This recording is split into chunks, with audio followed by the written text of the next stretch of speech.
welcome to the Pulse of Africa community. I hope you're doing great today. If you're joining us for the first time, don't hesitate to like, share, and subscribe to stay informed and connected to Africa's most important news reports. Your engagements will help this video to reach more people. Thank you very much. Kenyan President William Ruto has publicly acknowledged that blogger Albert Ojwang died at the hands of the police, a major admission amid nationwide outrage. Ojwang, 31, was arrested for posting a blog accusing Deputy Police Chief Eliud Lagat of corruption. After being transferred from Western Kenya to Nairobi, he died in custody, with police initially claiming he fatally injured himself. However, a government pathologist refuted this, stating the injuries were unlikely self-inflicted. Ruto called the incident heartbreaking and unacceptable and ordered an investigation, but protesters demand more than words. Demonstrations have erupted in Nairobi, with citizens blocking streets and clashing with police. Protesters are calling for Lagat's resignation and criminal charges against the officers involved, chanting, "Albert must get justice." The unrest mirrors last year's anti-brutality protests, where over 60 died, deepening distrust in authorities. 5 officers have been suspended, but activists insist suspensions are insufficient. The US and UK have urged an independent probe, calling the case deeply concerning. Meanwhile, Ojwang's death has political repercussions. Ruto's allies from the victims' region threatened to withdraw support, and his reform promises now face scrutiny ahead of 2027 elections. As Kenya approaches the June 25 anniversary of last year's protests, tensions escalate. Parliament debates the issue, but protesters vow to remain until justice is served. The crisis underscores systemic police brutality and a growing youth-led movement demanding accountability, with Ojwang's case becoming its latest rallying cry. National Police Service, despite the fact that it is an independent entity, is working with us to make sure that we create the necessary synergy between the national government administration officers and our security teams. We cannot accept. And that is why we say, tunasema, whether criminals are in civilian or they are in uniform, we must deal with them firmly and decisively, and the law must apply to each and every person so that we can protect the lives and property of every citizen. We must make sure, and the National Police Service, an independent institution, must discharge its responsibility independently, fairly, decisively, and also with results. Na vile vile, the Independent Police Oversight Authority must make sure that officers in uniform who engage in criminal activity instead of protecting citizens must be brought to book, held to account decisively, efficiently, so that we can restore the confidence of citizens in our security apparatus. Former National Assembly member Jeremiah Kioni has strongly condemned the alleged police killing of Albert Ojwang. Kioni claimed that Lagat was present during Ojwang's 26-hour torture session, calling the incident a state-sponsored killing and demanding accountability. He criticized authorities for their handling of the case, including the suspicious removal of Ojwang from police custody at night and the switching off of surveillance cameras at the station. Kioni also expressed skepticism about the Independent Policing Oversight Authority, IPOA, accusing it of failing to act independently in investigating police brutality. He linked Ojwang's death to previous extrajudicial killings, urging Kenyans to demand justice. Meanwhile, Kioni took the opportunity to rally support for Jubilee Party candidates ahead of the elections, emphasizing the need for leadership that upholds human rights and transparency. The Deputy Inspector General, Eliud Lagat, was present when Ojwang was being tortured for 26 hours.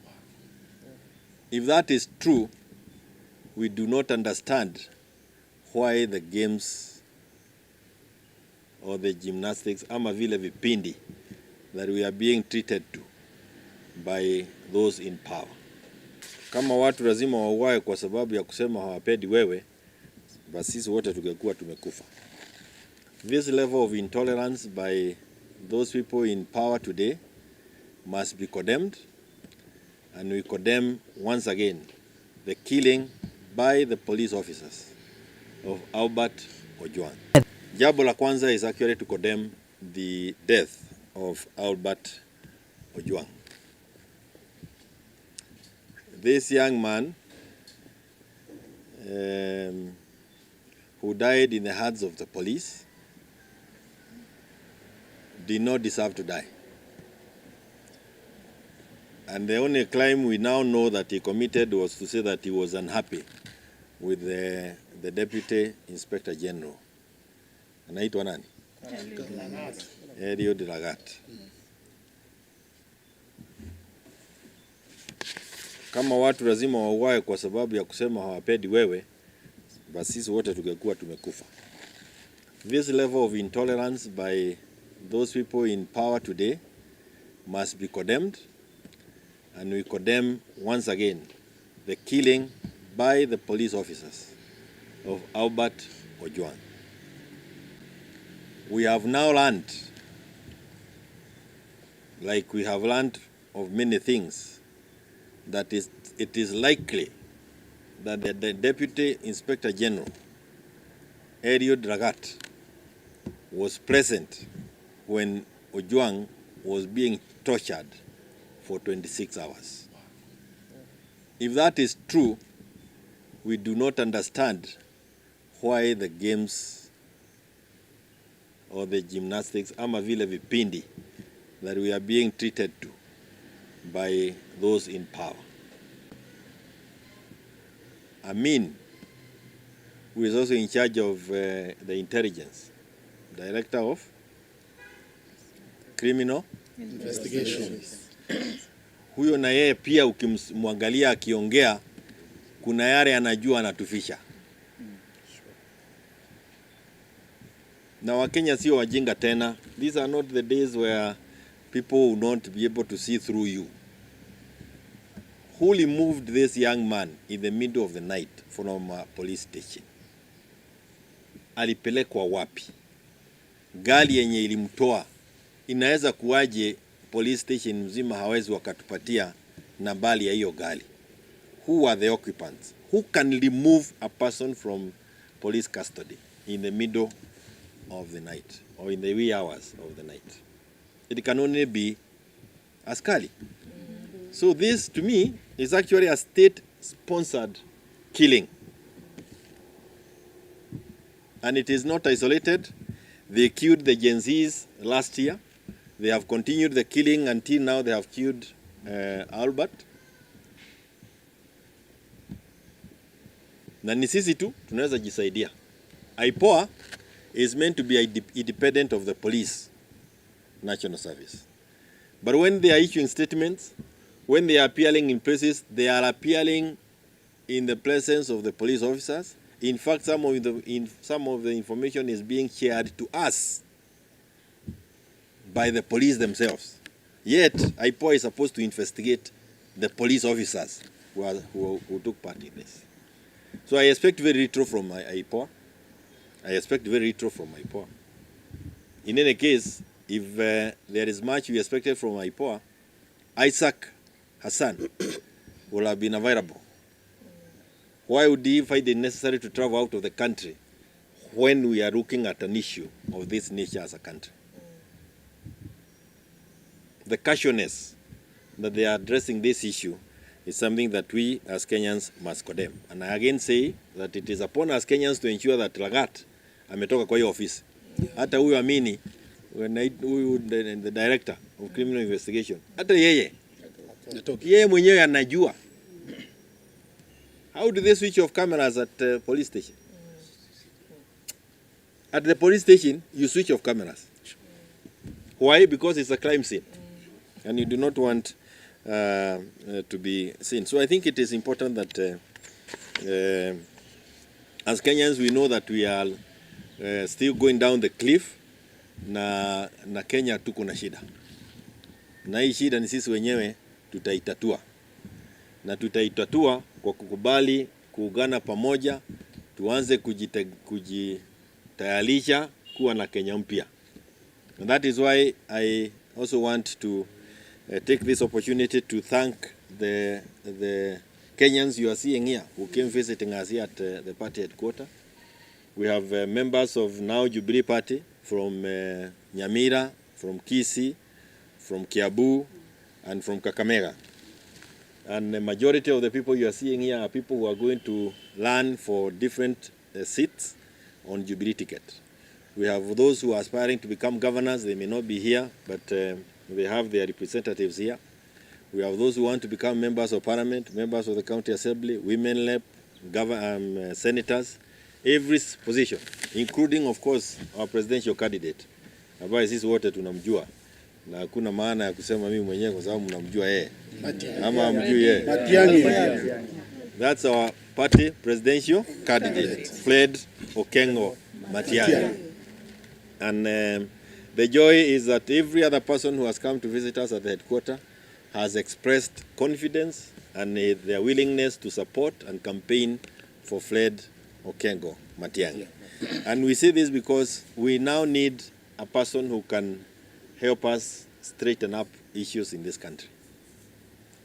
Ile safari tumepatiwa na William, we started with Chakahora na kila siku ni Chakahora.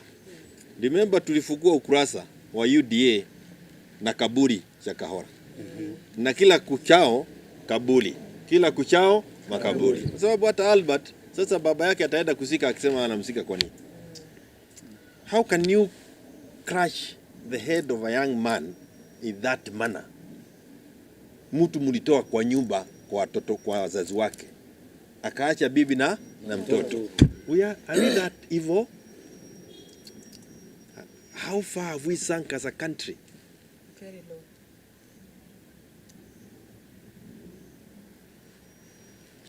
It's terrible, and it is terrible. And the only thing we can do ni tuache sloganeering nyingi, tuungane, tupeleke William nyumbani. Tafadhali. Tafadhali. Aende tu na yeye mwenyewe aanze kutuadikia kusema vile anaenda. Because I have said before, and we want the IBC in place as soon as yesterday. We do not atujali ni akina nani. Hakuna mtu atakuwa na uwezo wa kuiba kura wa Kenya raundi hii. Halo?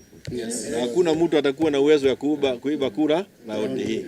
2022 they even bought our agents kama Jubilee. Raundi hii we have people who cannot be bought. Sure. And two things that will happen during elections day. One is that we will ensure that there is no stealing of our votes. Number two, we want elections results announced at the constituency and it is final. Kwa hivyo kila mtu anaweza tumia simu yake kujua ni nani rais wa constituency yake, county yake na Kenya yetu pamoja. Hiyo si kitu ambayo inataka tuanze kutumia 50 billion shillings printing cards kwenda huko nje. Kwa hivyo kama yeye anasema ati kwa sababu yako kwa serikali ataiba kura, sasa yeye ndio atajua sisi ndio serikali. If you did not know, you now know that we are the government. Not him, he is just a pretender in that office. Lakini the claims of torture, evidence tampering, and high-level complicity demand an urgent, impartial investigation. Kenyans deserve answers not just for Albert Ojwang, but for all victims of police brutality. Kenyans' remarks also highlight a broader crisis of trust in oversight institutions. When citizens no longer believe in the systems meant to protect them, it undermines the very foundation of justice. The call for accountability must not be ignored. If you found this report valuable, please do subscribe to Pulse of Africa, hit the like button, and share your perspective. We're committed to bringing you bold, in-depth coverage from across the African continent. Thank you for watching. Until next time, stay informed and stay engaged.